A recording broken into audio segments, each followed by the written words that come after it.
ng ating Pangulo, Mayor Digong Duterte. Sa panahon ng 2016 na siya'y naging Pangulo, nasa kanya lahat ang pinakamahirap na nangyari, yung COVID-19.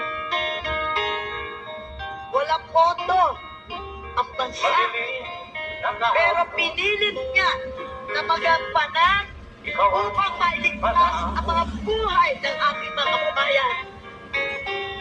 Kahit ay ganoon ang dami namamatay, pero ang ating Pangulo hindi bumibitaw dahil ayaw niyang mabawasan ang ating mga kababayang Pilipinas. Ayaw na. Alam mo, yan din po yung una kong pagpupo bilang conservatism ng Pasay 2016.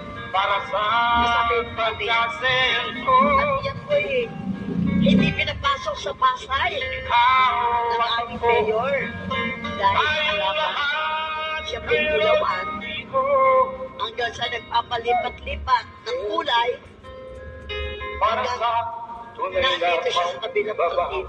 Pag-ibig ng Vice President, lilipat din yun.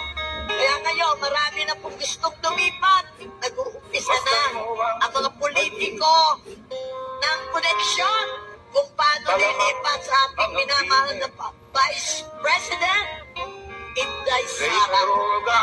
Sabi nga po na ating Tatay Digong, iba siya, iba si Inday.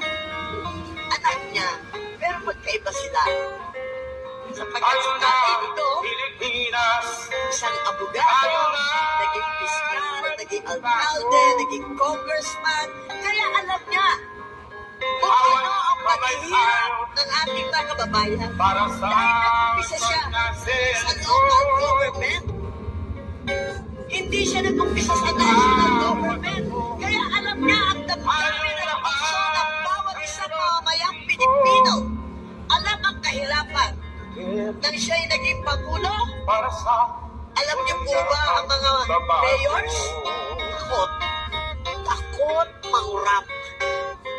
Takot gumawa ng mga mali. Although nakakatawa pa rin.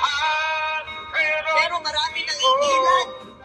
Dahil ang aking Pangulo at Tatay Digong sobrang straight.